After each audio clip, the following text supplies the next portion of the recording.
America's symbol of excellence in sports entertainment. Well, he won a gold medal with a broken freaking neck. He's a real athlete, so give him your respect. He's got intensity, integrity, intelligence too.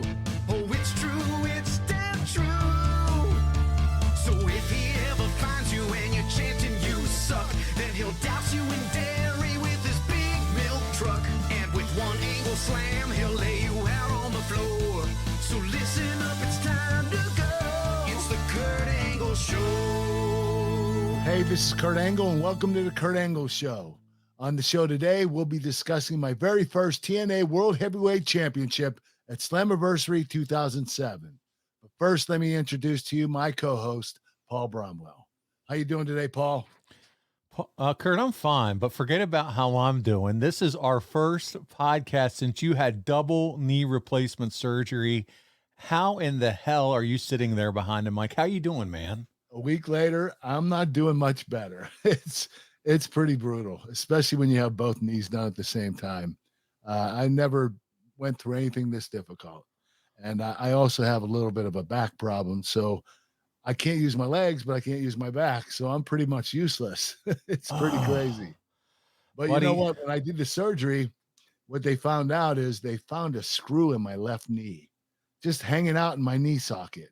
It's pretty incredible. It must have been from my surgery 10 years ago, the ACL surgery I had on my left knee, and the screw popped loose and was just hanging out in my knee socket. It was crazy. so they were able to get that all cleaned up, and so have you started rehab? Like, what's going on now? What's next for you? Yeah, and I started rehab the next day. I mean, they're on you. They stay on you, and they want you to work through it. And the quicker, the more you do without injuring yourself, the quicker you will heal. So they've had me do a lot of rehab ever since I got out of the hospital. So I go to a rehab facility 3 days a week over near my house. And then the other 4 days, I do 5 different sessions of rehab on my own. So it's a long process, but hopefully it'll work out. It should. And I'm very positive about this. Very optimistic. Listen, Yes. dude, if there's anybody that I'm sure is committed to rehab like a drill sergeant, it's you.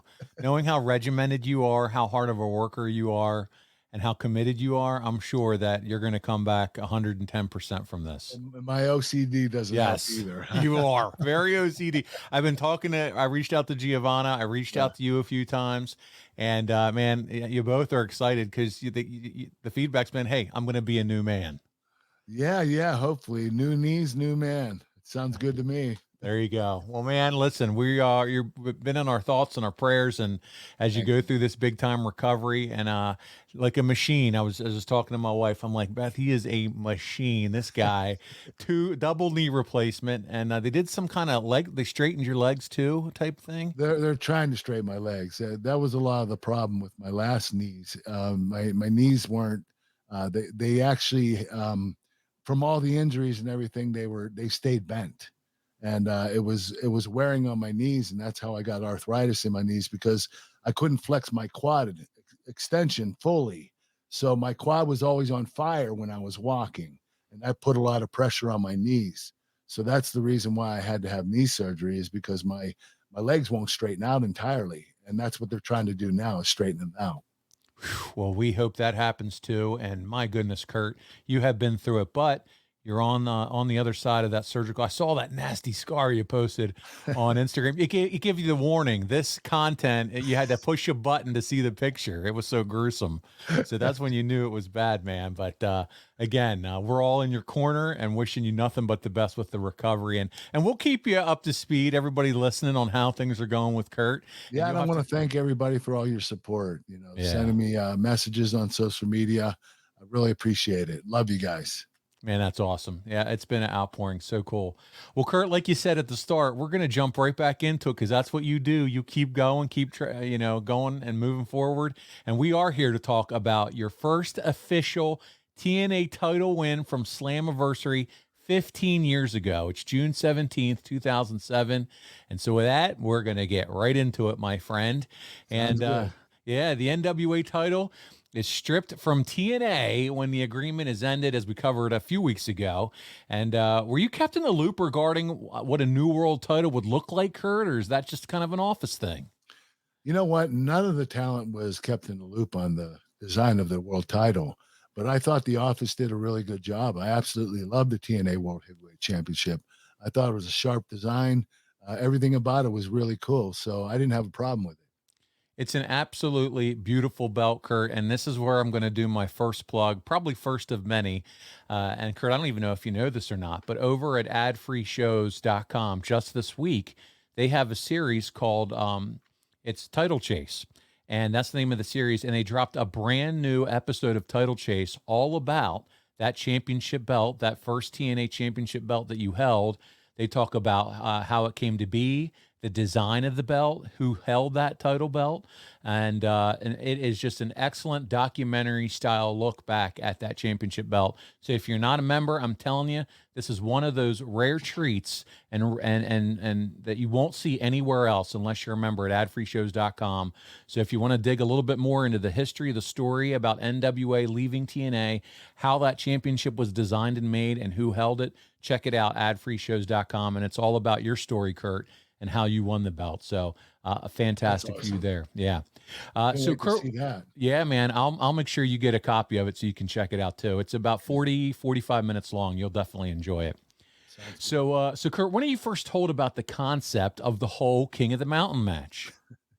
Right after Slammiversary. No, not Slammiversary. No Surrender. Right after the pay-per-view. It was a month before Slammiversary. And they came to me and told me about this King of the Mountain match. And I said, well, what are the rules? And, when they explained it to me the first time, I said, could you repeat that again? Because that is really complicated. So I was struggling to understand the rules at the beginning. So I had to be told about it 3 times before I understood it. And you got to be thinking, man, if I don't understand this, I wonder how the fans are even going to understand it, right? I mean, without a doubt. I think the fans eventually did understand it, but at first they had to be confused too. Well, once you finally understood it, what did you think of it overall? What was your thoughts? Well, you know what? I thought it was pretty stupid, to be honest with you. You have a ladder match, and usually you climb the ladder and you grab the title that's hanging from the ceiling. That's how you win. This is the opposite. You actually grab the title, walk up the ladder, and hang it from the ceiling. I just thought it was ass backward, but after we had the match at Slammiversary, I didn't regret it. The match was pretty damn good. Yeah. We did an excellent job with that match. So we're going to talk about it later on in the show, but it was pretty awesome. Yeah, so let's get into a little bit of the background for our audience, listeners, bring everybody up to speed before we get there. So you open the first Impact coming off a Sacrifice with that new TNA title belt. You've declared yourself the champion, and then Sting comes out. He has some issues. He's saying he pinned Christian before he tapped out to your ankle lock. Christian comes out saying it was a 1-on-5 in that match, and it wasn't fair. Here comes Jim Cornette making his way down to the ring, and he takes the title from you, Kurt, and declares no one is champion, and the title is then held up, setting the stage for all this to go down. He announces the King of the Mountain match at Slammiversary, and that there will be 5 singles matches over the next 5 weeks to determine who'll be in that match. This is definitely an interesting way to build this whole thing, Kurt. What did you think of the way that they were going to determine the new champion? Well, I thought it was a great idea, a great concept. You have 10 of the top wrestlers in the company. They have 5 matches against each other. The winner of those matches go on the King of the Mountain match, and then they perform there and they compete for the world title. I thought it was a great build-up.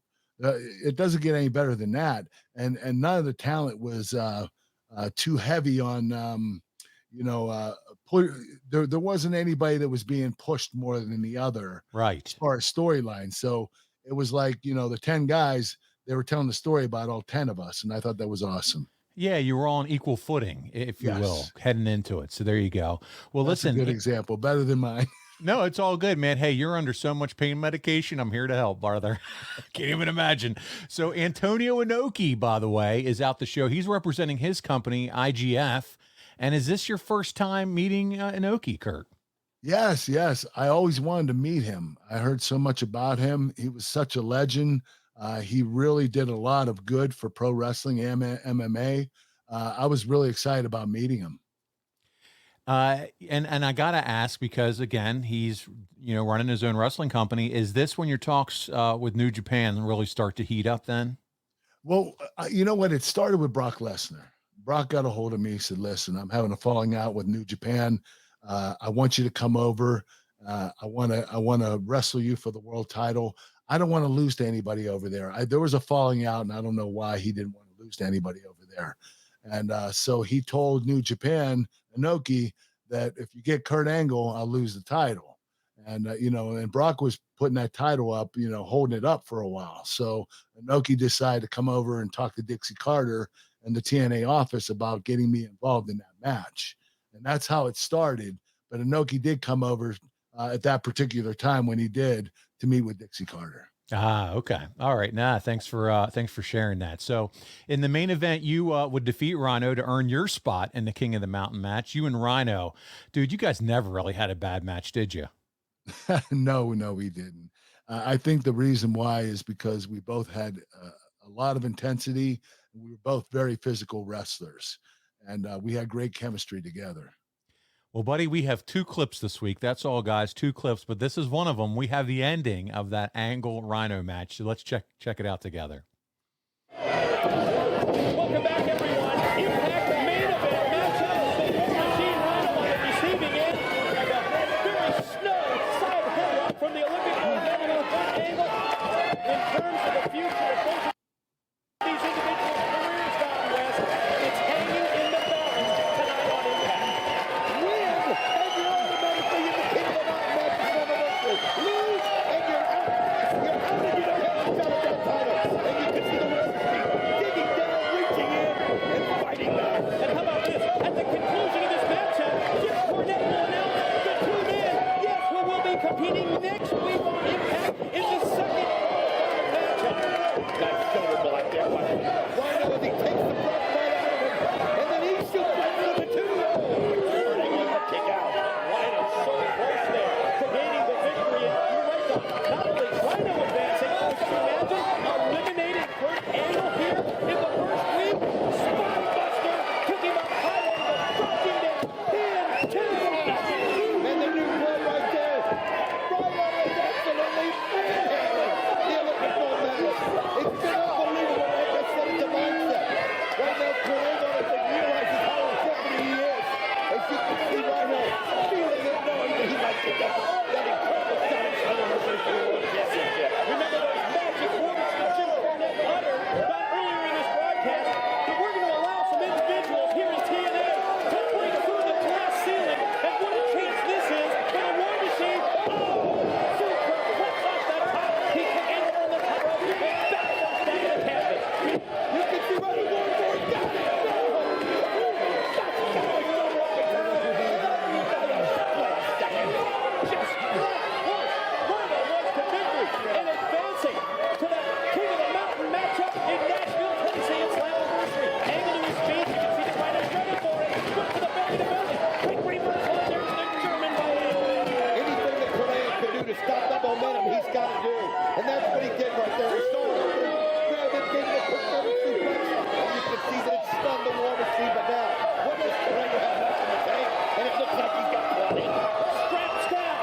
Angle fires up. He's waiting for Rhino. The second he gets to his feet, Angle attacks. Boot to the midsection. Quick to the Olympic slam. Rhino lands on his feet and then connects with the belly to belly. Every time Cornette starts to get a little momentum, the War Machine gets more. And he's setting up again.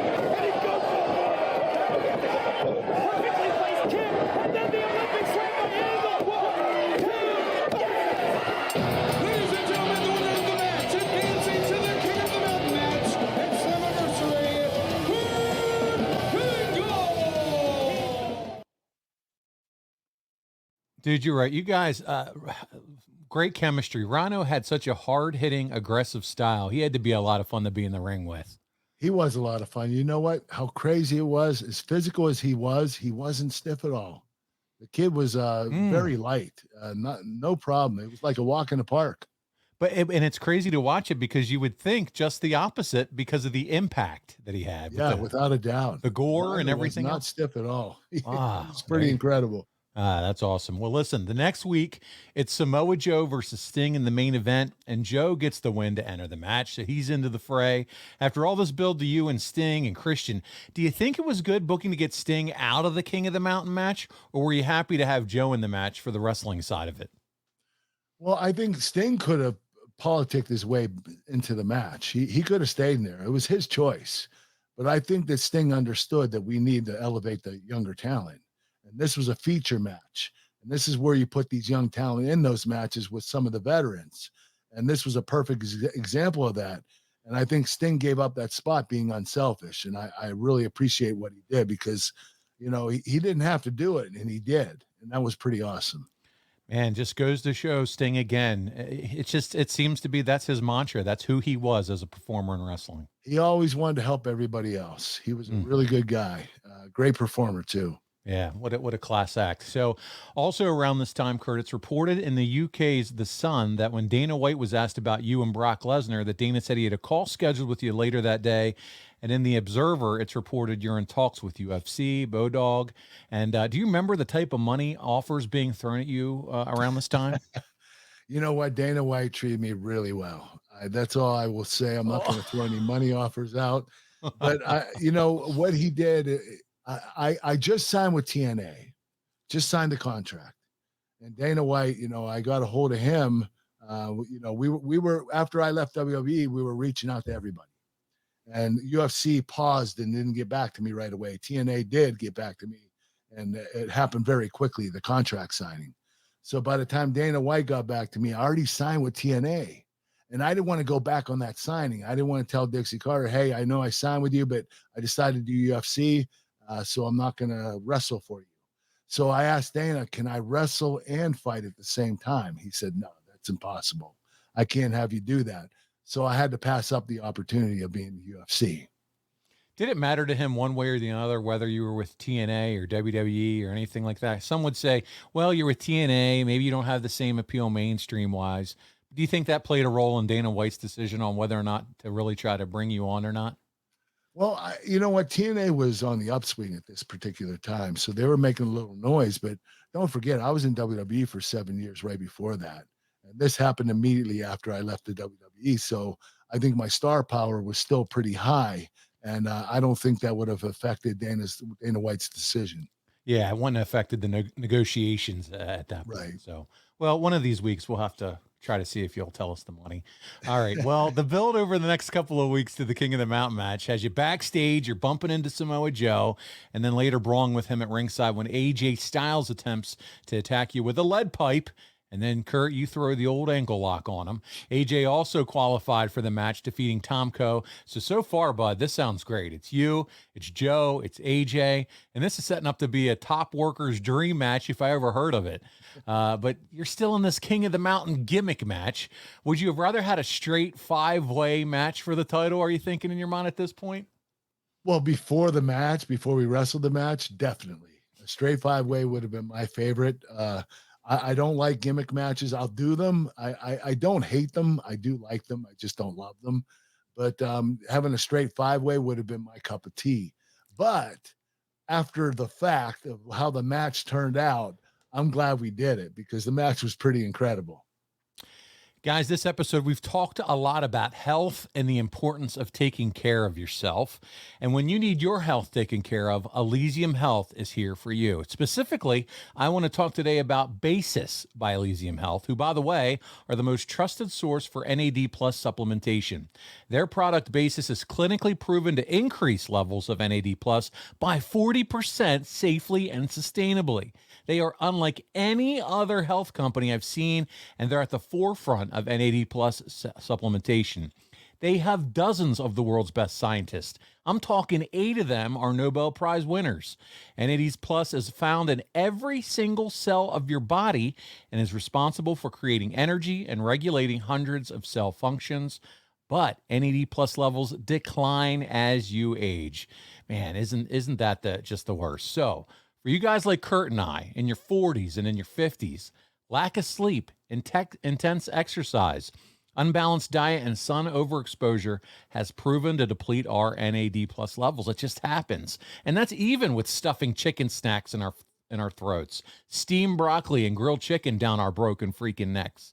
Decreased NAD plus levels are linked to faster biological aging and can slow down vital body functions. I don't know about you, Kurt, but this body needs to keep functioning, my friend. We have families to raise, needs to rebuild, events to go to like Top Guy Weekend, and you have fans to meet and greet, sir. So we need the edge, and Basis will do it for you. So go to trybasis.com/angle and enter code ANGLE at checkout to save 10% off of Basis prepaid pans as well as other Elysium Health supplements. That's trybasis.com/angle and use code ANGLE at checkout to save 10%. And thank you, Elysium Health, for sponsoring this episode. So, Kurt, Brock Lesnar, the Beast, who we just talked about earlier, debuts in MMA at this time, taking on Kim Min-soo. Did you watch this fight at all? Do you remember that one? Yes. Brock did an incredible job. He showed that he had the ability to be in MMA and that he had the ability to end up being champion eventually. You just knew he needed to work at it.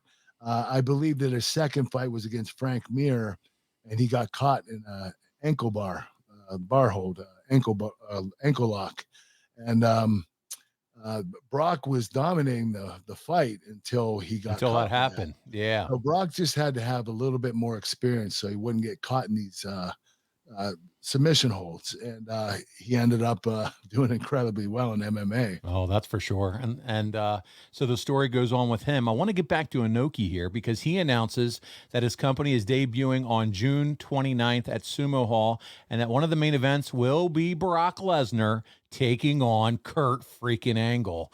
And I want to read what the Observer had to say about that. The top two matches for the IGF debut on June 29th at Sumo Hall. The idea around Lesnar versus Angle is it will be for the real IWGP heavyweight title, or at least that's the tease.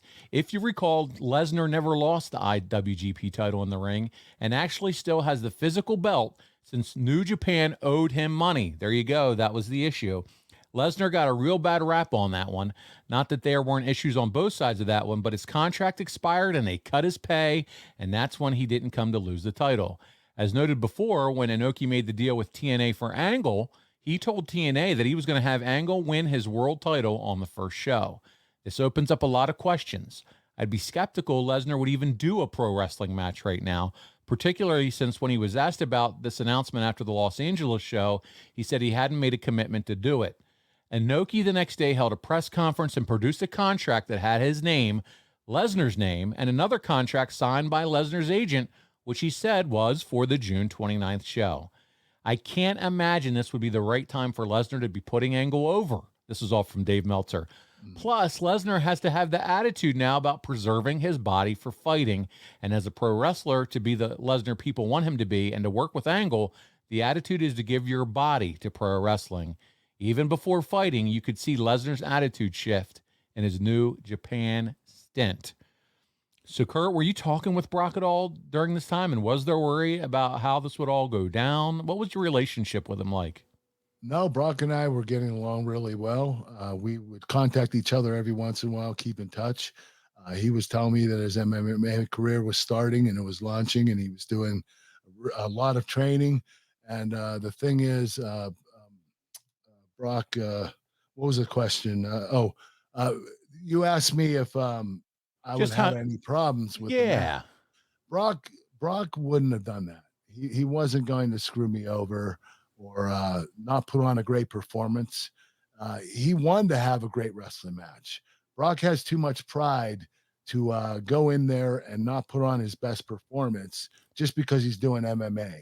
He's going to have a great pro wrestling fight or match, and even if he is signed with MMA and UFC or wherever he was at that particular time. But Brock was always all about business, and he was always going to do business no matter what. And to your point, as you told the story earlier, he had said, go get Angle. I'll drop the title to him. So he obviously was all in then. Yeah, we had a really good match. Yeah. I mean, I will tell you this. Brock was being a little safer than he normally was. He wasn't doing as much crazy stuff as he usually does.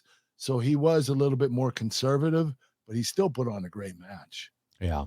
No, that's great. Well, let's talk about what's going on over on the other side. On WWE, one of the most infamous angles takes place when Vince McMahon blows himself up on Raw.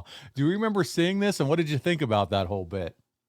Only Vince McMahon blowing up in a limo. And obviously Vince McMahon came back to life. Only Vince McMahon can do that. Yeah, you got that right. Yep. And man, it's just crazy to think already 15 years ago that went down. It was such a big moment. I think it probably made TMZ. Was there even a TMZ back then? Probably It was a big story back It then. was. Yeah. Yeah. Everybody knew about it. Everybody. It was everywhere. Well, so you have that going on over there. Back to TNA, though, you have Chris Harris and James Storm. They have one of the best Impact matches at the time against each other in their King of the Mountain qualifier that ends up going to a double countout, so neither is qualified, Kurt. What did you think of the former America's Most Wanted, and did you think either could have been a big star when you saw that match? You know what? After seeing that match, I knew both of them could be incredible singles wrestlers. They were great as a tag team, but, you know, these guys – I knew eventually they would split up and they would both have singles careers. I thought that they would both end up in WWE, to be honest with you, but that's how good they were. But unfortunately, they didn't. I think James Storm had the opportunity and he passed it up because of money. But I think that Chris Harris should have also been signed with WWE. That would have been really cool. And they deserved it. They were really good talents. Yeah, no, absolutely. Both very talented performers. There's some other sad news around this time, Kurt, that I want to get your opinion about, and I want to hear you talk about her a little bit. And that's Sherry Martell. She would pass away on June 15th. You only worked with Sherry once in the infamous Sexy Boy skit with Shawn Michaels. But what are your memories of Sherry? Sherry was so nice. What a sweet woman. The crazy thing is she wasn't just a pretty manager. She knew all facets of the business. She knew psychology. She was coming up with these ideas. Even if it was a song that I was singing, she was telling me what to do and how to do it. You know, she was a great performer and she was a great entertainer and she understood everything. Man, they talk about pioneers in the business. Sherry Martell is for women's wrestling, a pioneer. Growing up, I was a child wrestling fan of the 80s, and the first women's wrestlers that I ever heard of, besides Fabulous Moolah and Wendy Richter, from the 85, 86 timeframe, when I was watching WrestleMania, was Sherry Martell and Medusa, who would go on to be Alundra Blaze, but they were tearing it up in the AWA, and Sherry could wrestle her ass off before she became the prominence as a manager too. Yeah, I heard that, and I heard they were incredible talent, and They were. They were the leader in the women's division back then. Yeah, they definitely were. So very sad to hear of Sherry's passing. So we move along here with Impact. On the go-home Impact, there's some booking changes in the build to King of the Mountain. And there's a second chance six-man tag match between you, Joe, and Styles, three men who qualified already, against the three men who lost in their qualifying match. So you're going against Sting, Rhino, and Tomko. And if a member of Sting, Rhino, and Tomko won, they would get a spot in the match from the person they defeated. Man, I don't know how they're keeping up with all this booking back then. How difficult is it for something like this, putting this all together when you have baby faces teaming with heels and heels facing baby faces? And I mean, it's just a big convoluted mixture of things, isn't it? Yeah, it's all intertwined. You can't really have a shine in that match. You can't really have a real heat in that match. You just have to go through the match, every step and just do the moves and the move sets and come up with a finish, false finishes and finish. But you can't tell a really good story because you have babies and heels teaming together and, on opposite teams. And it was just really confusing. So you just had to run through the match. Well, you end up getting the win over Sting anyway. And I know you just had an absolute blast working with him around this time, didn't you, Kurt? Yeah, Sting was awesome. From the day I started wrestling in TNA, he had to be in his 50s at this particular time, and he could still go. I mean, the guy, he's timeless. Look at him now in AEW. Drinking from the fountain of youth, man. I know. I don't know how he does it. I'm sitting here struggling with 2 knee replacements, and Sting's still going, and he's in his 60s. Holy crap. Yeah, you're sitting there with stitches and staples and everything else in your body, and there's Sting jumping off the second level at a pay-per-view just a couple months ago. Crazy, yes. It's insane. Well, hey, once you're all healed up, who knows what Kurt Angle will be doing? There we go. Well, the final King of the Mountain qualifier takes place between Christian and Abyss, and Christian would get the big win. The fifth spot was announced as being a surprise at the pay-per-view. How did you feel about that? Did you like the mystery and intrigue going into the match at the pay-per-view? It's kind of intriguing for the fans, but it doesn't sell pay-per-view buys. Having a mystery opponent isn't going to have people excited. Oh, I can't wait to order the pay-per-view and find out who it is. For the most part, it was just for intrigue for the fans that were going to purchase the pay-per-view. I don't think it was going to bring in new buyers. Well, Kurt, we got to talk about something interesting here, and it's about you, and you have a little bit of a belly issue, apparently. It's reported that going into Slammiversary, you came down with a case of food poisoning, and you were getting all kinds of sick over that weekend. Did you have any worry that you wouldn't be able to make it to the big match? Or what would happen if you went out in the match and something went wrong? What happened? Listen, if I'm going to win the TNA World Heavyweight Championship for the first time and be the first ever TNA World Heavyweight Champion, I'm fucking showing up for work. Yes. I am not missing it. Even if it means wearing an adult diaper. But did you have a bad case of food poisoning? Do you remember that? Yeah, I did. It was pretty bad. It was coming out of both ends. Oh, God. I'm sure the wrestlers were just enthused about getting in the ring with you that weekend, pal. Oh, my goodness. Well, I'm glad you survived and it all worked out and you stayed hydrated and you were ready to go. So we're here at Slammiversary time now, which is the company's return to Nashville for the first time in a long time, by the way. You guys are at the Nashville Municipal Auditorium. When you sit down to go over a match like this, which, like you said, this is something completely different than anything that you've ever done before. Who's your agent? I know that you've said before there wasn't always agents. You guys kind of figured it out together. But do you remember if there was someone that kind of said, hey, I'll be the point person. Let's figure out how this shit's going to work. Yeah, if I remember, it was Scott D'Amore. And, okay. But the MVPs of this match that structured it, that really did an incredible job, was Christian Cage and AJ Styles. Those guys were so innovative. They came up with these incredible stunts. It was really cool to be a part of that. This match was absolutely crazy. And what those guys did to structure that match, it made it a classic. Seriously. That's great. We have a clip and we're going to show that here in a few minutes. But I wanted to go over this a little bit. Rumors were running rampant prior to the event that Jeff Jarrett would be the fifth man. However, due to the recent passing of his wife, Jill, Jeff did not appear at this event and was instead replaced by TNA original Wildcat Chris Harris as the mystery fifth man. What did you think of working with Chris? You know what? He stepped up in this match. He had an incredible performance. I've really enjoyed working with him. And he came up with the big move at the end of the show. When he speared Christian off the ladder, that was an incredible stunt. I wouldn't have done that. No way in hell. And that's how I actually won the title, because I was climbing up and Christian was up there with me, and Chris Harris speared him from the top of the ladder right onto the ground. It was freaking crazy.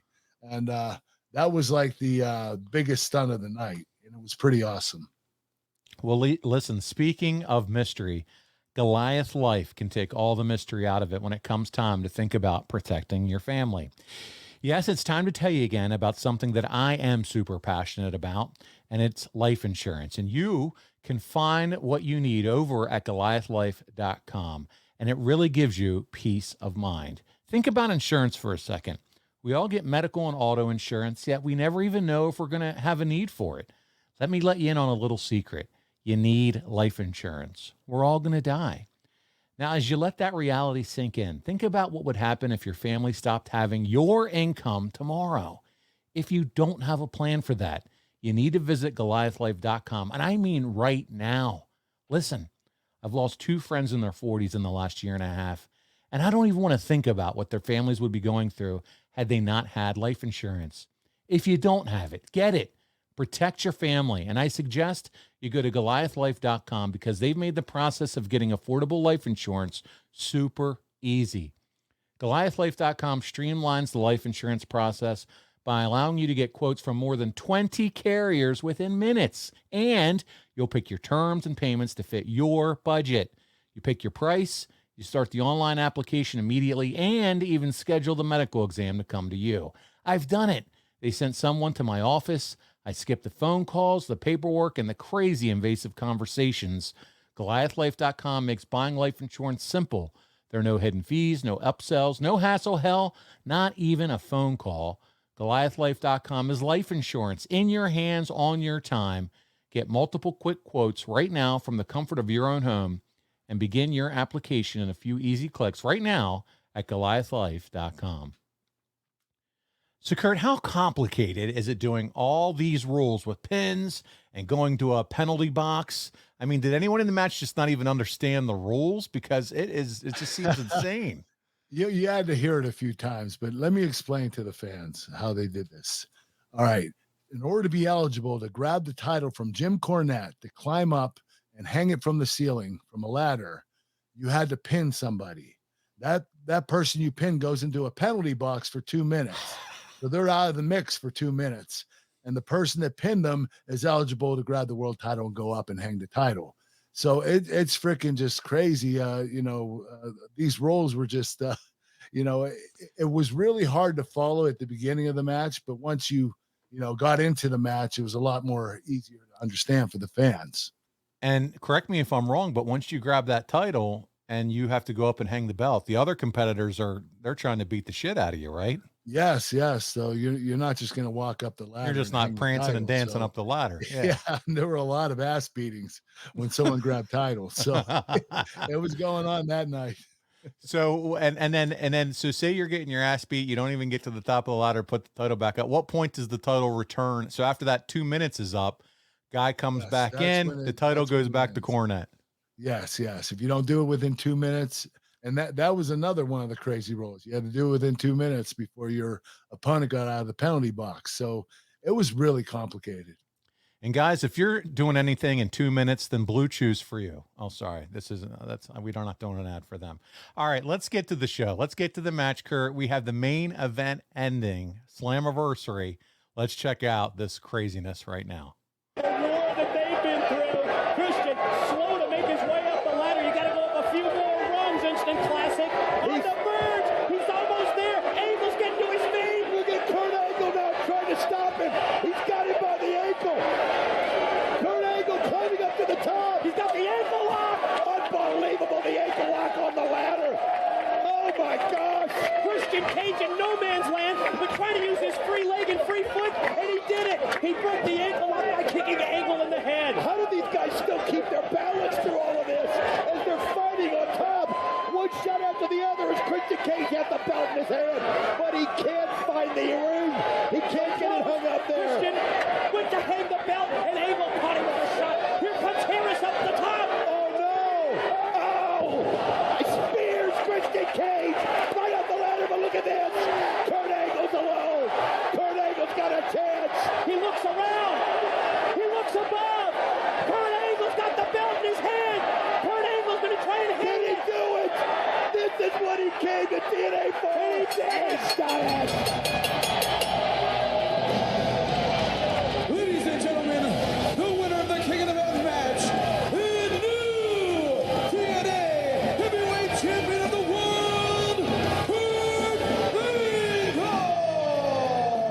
What a momentous occasion here at Slammiversary as Kurt Angle becomes the World Heavyweight Champion. Unbelievable. He came to TNA. It was his goal. And he's now the first pure TNA champion. And look at him. He's just milking it in, the Olympic gold medalist. Incredible reaction here in Nashville, Tennessee at Slammiversary. But Kurt Angle has done it. Oh, look at Joe. He's just ticked off. And now he's in the ring looking at Kurt Angle on eye. It was Joe's night. He felt it the whole time. But Kurt Angle, these two, you think about the battles that they've had. The stare down between Samoa Joe and Kurt Angle. Almost as if Samoa Joe just has him in his sights at this point in anticipation of getting a shot at that goal. And look at this. Samoa Joe holding out the hand. Will Kurt Angle accept it now that he's the champ? I mean, what sportsmanship from Samoa Joe? No, he won't. He kicks him and then gives him the Olympic slam.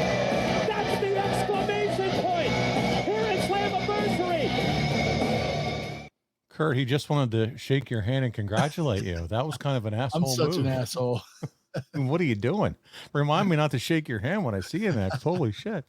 Well, dude, hey, let's read what Dave Meltzer had to say, because that's always entertaining. He said, Kurt Angle became the first TNA World Heavyweight Champion, winning the King of the Mountain match over, listen to these names, Samoa Joe, AJ Styles, Christian Cage, and Chris Harris in 19 minutes, 21 seconds. There's a funny backstory to all this. The afternoon of the show, somebody figured out that the TNA title belt was nowhere to be seen. The stunt guy was supposed to have it. He claimed Jim Cornette took it since he was the last person seen with it in the angle where he took it from Angle on television 5 weeks ago. Anyway, Cornette was furious about being accused of having it and forgetting it since he left it in Orlando so the company could have it. Long story short, they figured out the belt was still in Orlando. Jeremy Borash had to get a friend who works at Universal to go to the office and get the belt, board a plane, and fly to Nashville. The woman got to the building with the belt about 20 minutes before this match and got it to the ring. Have you ever heard this story before? Do you remember this? It's freaking crazy. So there you go. That was a story of getting this vaunted championship belt there on time. Dave continues. He said, the match was awesome. Rules of King of the Mountain are that Cornette had the belt, and you talked about it a little bit. And if a wrestler scored a pin, they were eligible to get the belt from Cornette, climb up the ladder, hang the belt, like a reverse ladder match. You know, all the sense in the world. The person losing the fall has to sit in a penalty box for 2 minutes. This allows for spots off the top of the penalty box, which is on the floor and a little higher than the top rope.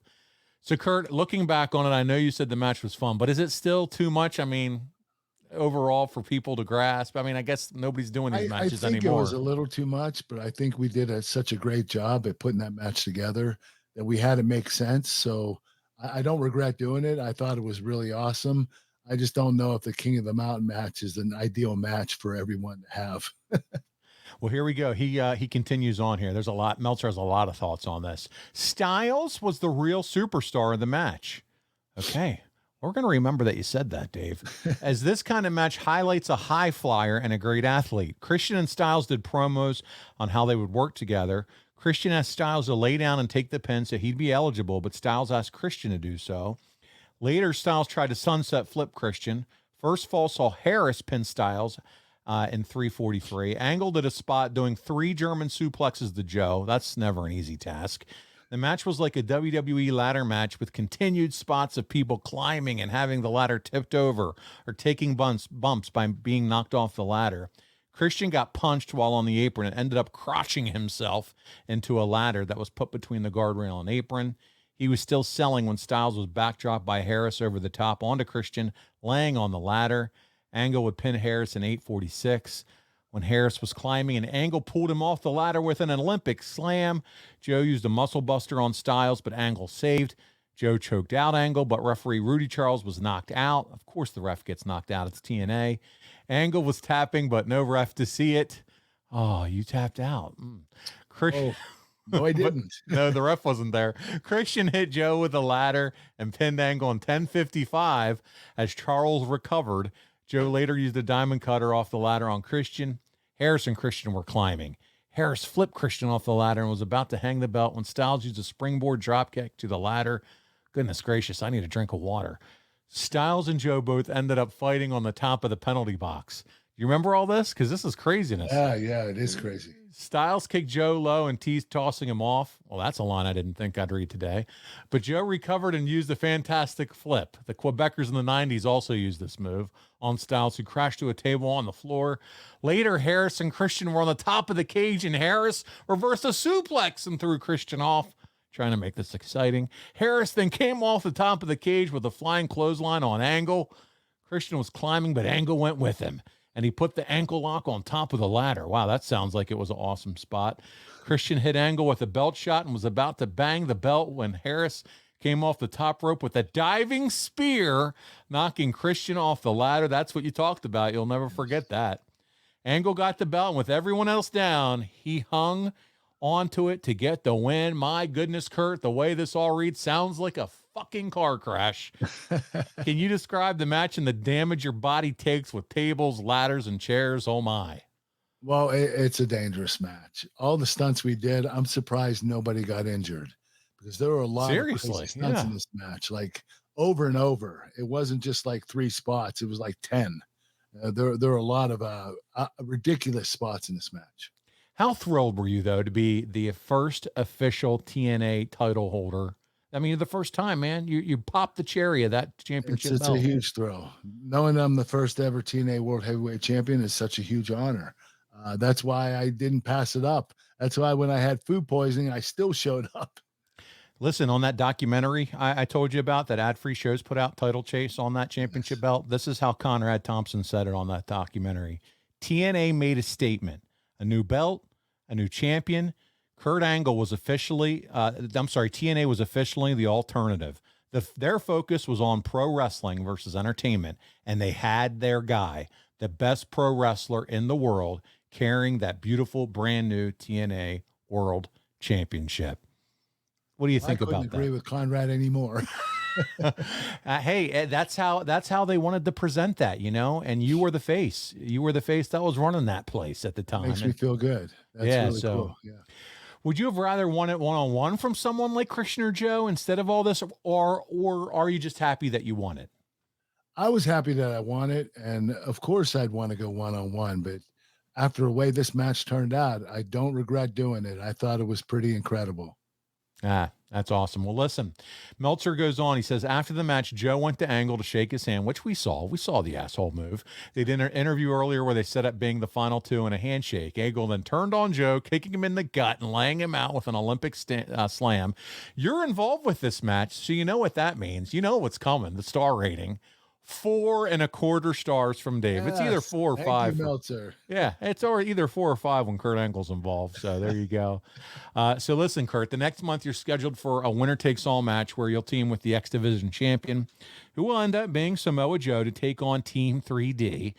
Is there a shift in creative, or was the turn on Joe done just to set up the whole next month? I think it was set up for the next month. I do recall at this particular time is when I was holding all the gold. So I had the world title, the X Division title, and the tag team titles, which I was tag team partners with Sting. And I do believe we had to set up that angle with Joe so I could wrestle him for the X Division title, so I could win it from him and hold all the gold. Eventually, Sting and I think we wrestled Team 3D. Yeah, titles from them. So I ended up carrying all the gold at this particular time. As you should. You're used to carrying gold, whether it's an Olympic gold medal or what have you. But Kurt, when this pay-per-view is over, you're the champion. You know, cue the Queen music. But are you a heel or babyface, or do we even know? I feel like we never know what you are in TNA. You know what? I think they liked me as a tweener. I was always I agree. I was never full-blown baby or full-blown heel. But what was pretty cool about being a tweener is I could go with the full babies or the full heels, and I could be the opposite for them. So if I wrestled a really good heel, I'd be the baby face. If I wrestled a really good baby face, I'd be a heel. So I didn't mind being a tweener. It gave me more options to wrestle other guys. Well, here's another little fun nugget from this. There's a lot of C-level celebrities at the show, but nobody bigger than Vanilla Ice, my friend. Did you get a chance to talk? Baby. Yeah, did you get a chance to talk to him at all? Yeah, nice guy. I absolutely loved him in the 90s. I know that's freaking crazy, but he had a cool song, man, and he was such a badass back then. We all loved Ice Ice Baby, and so there you go. Vanilla Ice was there. I thought that was pretty cool. And some sad news, though, unfortunately. It was just a week later that the sad reality of Chris Benoit not showing up to the WWE pay-per-view Vengeance becomes known, as it's first reported. Chris, his wife, Nancy, and son were all found dead. And during the live tribute show of Raw for Chris and his family, the news began to trickle out. It was a murder-suicide from Chris to his family. Kurt, I got to ask, where are you when you first hear about the deaths? And when do you remember hearing about Chris and what he did to his family? Well, you know, I was told that Chris didn't show up for a pay-per-view.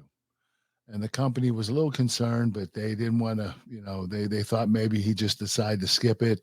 And they didn't really, you know, there was no reason for it, but they couldn't get a hold of him. So they waited the next day to see if he would show up at TV. He didn't. So they called the police, and the police went to his house, and that's when they found the bodies. So it was pretty sad. I mean, Chris was such a good guy and incredible wrestler. and he seemed like he was a really good father and husband. I just don't know what occurred, what made him, what made the switch go off in his head. But maybe it was the concussion problem. I don't know. Buddy, I'm sure you had to be numb though, just shocked, didn't you, when you heard? Knowing Chris the way I did and how close I was with him, I would have never guessed in a million years he would do anything like that. Yeah, I mean, even as fans, and we didn't have personal relationships with him. It was just one of those things where it knocked you off, knocked the wind out of you, knocked you off your feet. Certainly did. What the hell? So I can't imagine for some of you guys that were close friends. Just incredible, just unbelievable. So sad. Well, hey, Kurt, we're not going to end the show there on that sad note. We're gonna move on, and we're gonna get to some fan questions this week. And we have a couple of those, and they have some questions for you. And Patrick Ruth is going to kick us off. And he said, Kurt, when did you find out Chris Harris would be in the King of the Mountain match? So we know it was a surprise for the pay-per-view, but when do all of you, the wrestlers, find out he's going to be in it? Well, I didn't find out till the day of the pay-per-view, but I didn't inquire to the office to find out who was going to be the fifth guy. I didn't really, contact them and say, hey, who's going to be the fifth guy? I just knew that at the pay-per-view, they would show up and then we would put the match together. So I didn't know till the day of the pay-per-view, but I was pleasantly surprised and happy that it was Chris. Okay. My buddy Zol Lopez is up next, and he said, with matches like King of the Mountain, where multiple wrestlers are involved, how many are involved in laying out the match and how much of it is called in the ring? Now, I know you said Christian and AJ really kind of were the point guards, if you will. But yeah, talk about calling it in the ring. I mean, are you guys in constant communication in there? Well, there are a lot of timing issues in these matches because you have 5 guys. So each, 2 guys at a time are going to take the ring, and the other ones have to clear out of the ring. So there are a lot of timing issues to this. So there's a lot of memorization. There isn't a lot of improv. You don't really go off the cuff and just do whatever you have to do. The only time you do that is when you're chopping wood, punching and kicking them in the corner, just wasting time until your spot comes up. So it's a really complicated match. You just you can't improvise. You have to plan everything out pretty much. Finally, friend of the show, good buddy, Tony Flowers says, we've heard from others, Bruce Pritchard has said it repeatedly, that Christian is one of the greatest in-ring workers of all time. Would you agree with this assessment of his in-ring wrestling skills?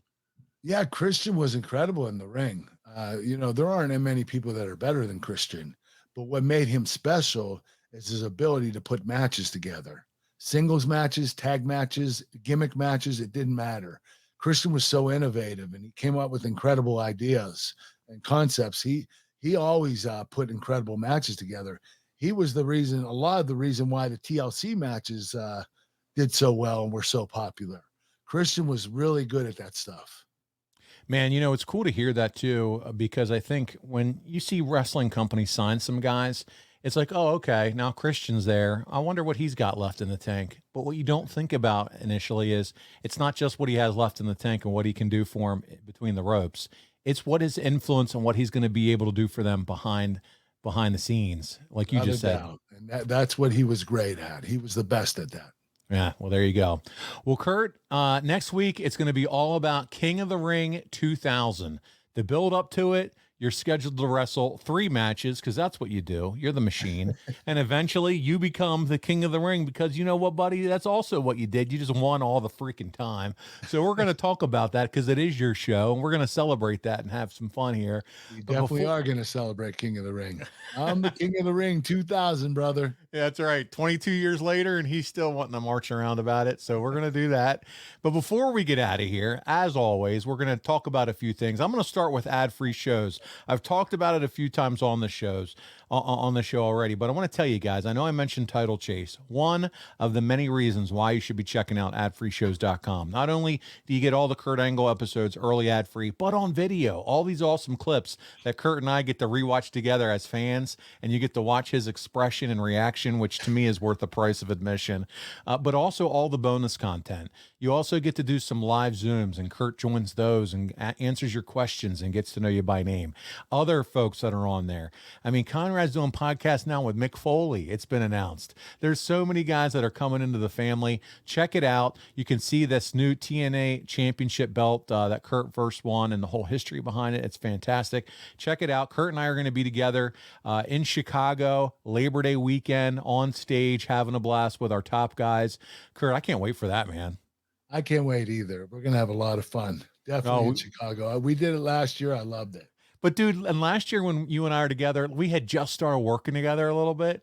Now we've got like over a year under our belts together. So a bunch of stories to tell. Yeah, we're got a lot more comfortable. You know, you can throw me in an ankle lock with your new whatever you need to do. We're going to have some fun. So definitely make sure you do everything you can to become a member over there. Kurt, with that, I want to talk about physicallyfit.com. Are we still doing the videos? Is that world title belt still available? Yes, you can become the first ever physically fit world champion.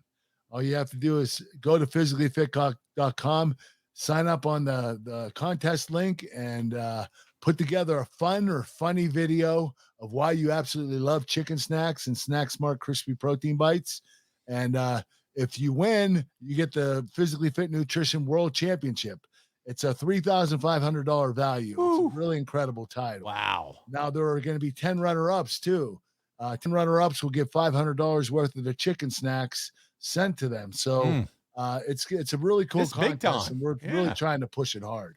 Man, fantastic. And I think, Kurt, we share the video right here on our show too of the winning video as well. So yes, we are going to show it on the Kurt Angle show. Yes. That's awesome. All right. Well, check that out. We can't wait for that. So physicallyfit.com. Listen, sign up on the contest link. Yeah. And also Angle Pod to get your 20% off over there. All kinds of delicious flavors of snacks. You got buffalo wing, you got honey mustard, you got all kinds of stuff. Kurt here's on video showing off the different chicken snack flavors. Kung-po and honey mustard right there. We have the chicken snacks and the Snack Smart organic plant protein. Cinnamon swirl. Physicallyfit.com to order this. 11 different flavors. You're going to love them.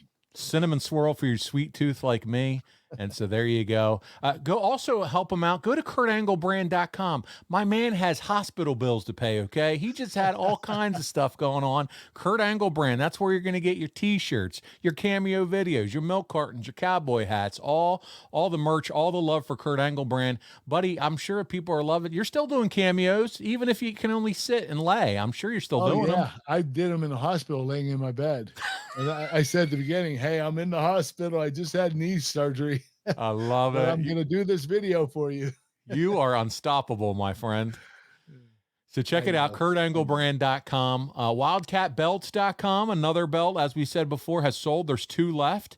Kurt, look at him. He's dedicated. He's even swinging around in his chair to pull out his belt so he can show it to you. But this belt is absolutely beautiful. The Real American Hero belt. Celebrating all things Kurt Angle. It is for the Kurt Angle fan in your life, the ultimate Kurt Angle memorabilia. He has autographed the beautiful leather, all done by Andrew over at Wildcat Belts. Check that out. And there's 3 left, right? It's down to 2. Down to 2, Kurt. Okay, good. Down to 2. Finally, Saturday, August 27th, it's wrestling night at the park for the Wisconsin Timber Rattlers with Kurt Angle. It's podcast at the plate, so you can watch it live in the Fox Club. Kurt and I will be there together doing a pregame podcast, answering some fan questions for all you that are in attendance. And Kurt is going to go out to the mound, and he's going to throw out the first pitch. Kurt, you think you're going to be ready to do that, buddy? I'm going to certainly try. I should be ready by August. Hopefully I will be. I'm going to say yes. Wow. It's the 27th. So you got a good, probably a little less than 3 months. So if anybody can do it, it's Kurt Angle. I'll tell you that right now. It's true. It's damn true. It's damn true. So check it out. Check out their website, Wisconsin Timber Rattlers, and you can have a good time with both of us. Well, Kurt, thank you for hanging in there this week. This was a lot of fun going over Slammiversary and celebrating that big TNA championship win. We'll be back again next week, Kurt. I hope you get some rest and take care of yourself, my friend. Thank you, Paul. I had a great time today. I appreciate it. You got it, sir. On behalf of Kurt Angle, this is Paul Bromwell. We'll see you right here again next week on The Kurt Angle Show.